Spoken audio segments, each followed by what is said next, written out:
Ben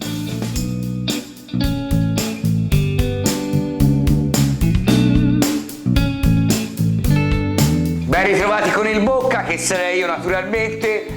Io faccio da mangiare casalingo, buono. Oggi proporrò un piatto antichissimo, ma per davvero si parla non proprio toscano, ma conosciuto in tutto il mondo, che sarebbero i bucatini alla matriciana. Alla matriciana perché viene da Amatrice. Amatrice è un paesino sulle Appennini di Rieti, dove questi personaggi, questi pastori, questi boscaioli andavano a mangiare su monti perché dovevano portare le vesti, dovevano tagliare la legna e mangiavano quello che avevano. E c'avevano naturalmente il guanciale di maiale, il cacio. I pomodori sono venuti dopo perché all'inizio la vera matriciana era in bianco, senza pomodoro, perché loro pelati né se le potevano portare dietro il groppone con le bestie, poveri uomini. Sicché era in bianco e la chiamavano anche cacio e unto.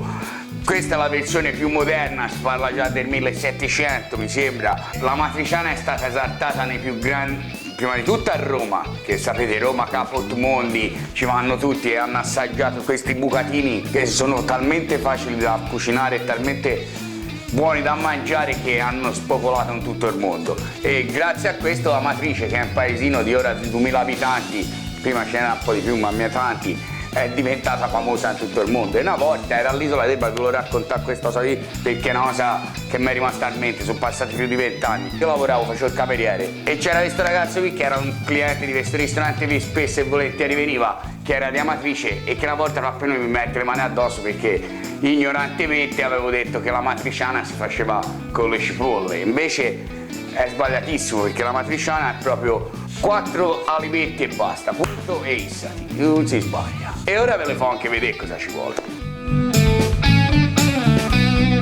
La prima cosa più importante, quella che dà il sapore, che dà lo slancio per questa matriciana favolosa è il guanciale. Sicché bisognerà usare un guanciale vero, no? La pancetta, il guanciale ci vuole, ce n'è. Io ho preso questo guancialino qui, lo tenevo quando ci prendevo il sole quest'estate e ora il guanciale me lo sono portato a mangiare.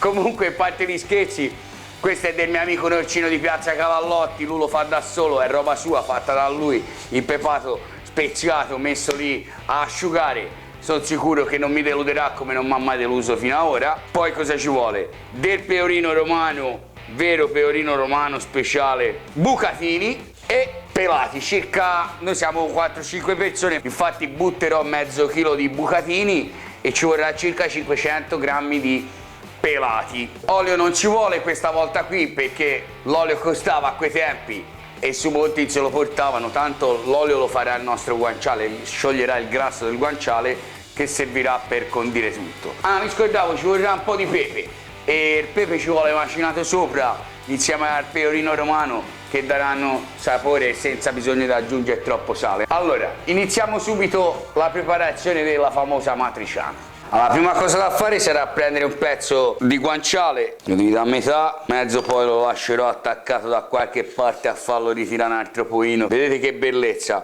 Dovrà essere così il nostro guanciale, ci dovrà avere una leggera striscia di carne, ma dovrà essere ben circondato dal grasso, lo potete vedere. Guardate che bellezza. Ora andrò a tagliare delle fette, almeno 3 o 4, perché Andrea c'ha una fame a gaisce e dovrei che mi rigira intorno come indite.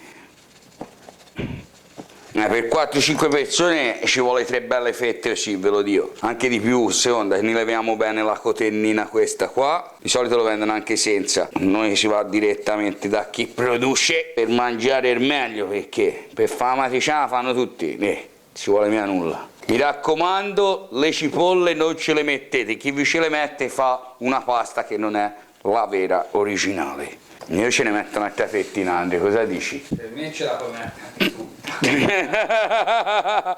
Come al solito non si fa mancare nulla, Andre, grande. Ecco perché siamo amici. Ecco, credo che così dovrebbero bastare. A questo punto ci faremo delle striscine, diciamo intorno al mezzo centimetro. La seconda cosa da fare, dopo aver tagliato a cubetti il nostro guanciale, sarà mettere una pentola bella calda. Mi raccomando, scaldatela antiaderente, deve essere caldissima, che il nostro guanciale riesca subito a sentire il calore. Sentite già piglia, che vuol dire che è caldo. facciamo cuocere, ve l'ho detto, non usiamo olio perché l'olio sarà fatto da questo magnifico guanciale. Il grasso che butterà fuori servirà per condire la nostra pasta, non ce n'è a discorsi. Vedete, sta già cambiando un po' il colore, sta diventando trasparente, vedete? È questo che deve fare, trasparire. Che ora abbassiamolo un pochino, tanto la padella sarà bella calda per non rischiare di bruciacchiarlo solamente, ma di far sciogliere in maniera omogenea tutto il grasso.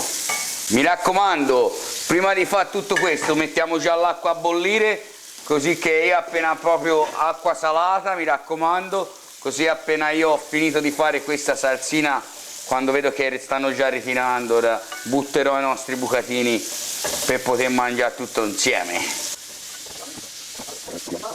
Vi vado ad alzare un pochino ora la fiamma perché ci andrò ad aggiungere naturalmente i nostri pelati fra pochissimo, quando proprio vedo che tutto l'untino l'ha ributtato tutto fuori. Siamo quasi, vedete, è diventato tutto trasparente. Abbiamo alzato, ora ci spacchiamo dentro pelati come vi ho fatto vedere più di una volta.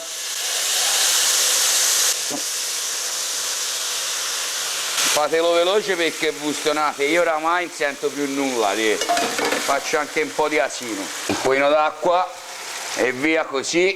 Allora i nostri pomodori l'ho messi, vedete, si stanno iniziando a sfare perché l'ho spiacciato con le mani un pochino e un pochino mi aiuto in questo. Allora io ora vado a coprire un attimo il tutto, lo metto al minimo, lo faccio stufare proprio quei pochi minuti, anzi scusatemi, lascio un attimo leggermente aperto così che mi evapori un pochino, si vede, deve evaporare un pochino per far asciugare i nostri pelati. A questo punto l'acqua bolle come una disgraziata, ci vado a buttare i bucatini perché tanto i bucatini in 9 minuti sono belli ardenti, in 11 sono stracotti.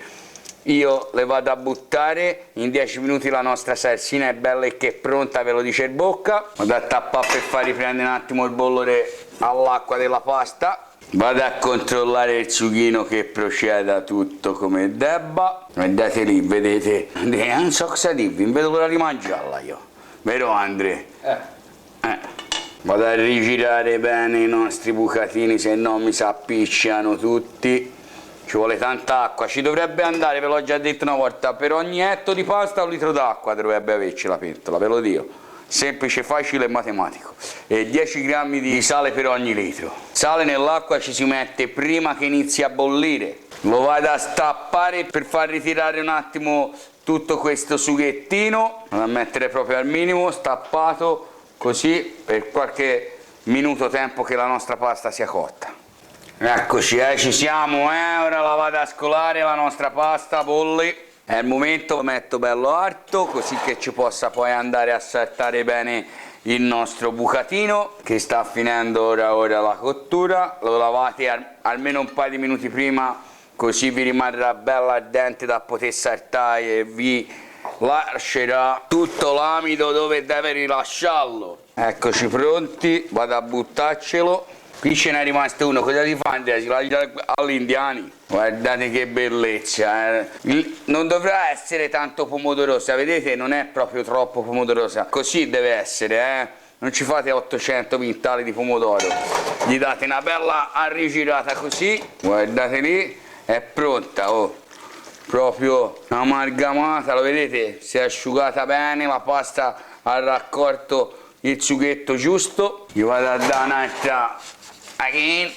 Ecco fatto, ci siamo, A questo punto la vado a sporzionare, mi faccio una bella porzioncina, ci vado a mettere un po' di sughino che raccoglierò con un cucchiaio perché se no mi riesce.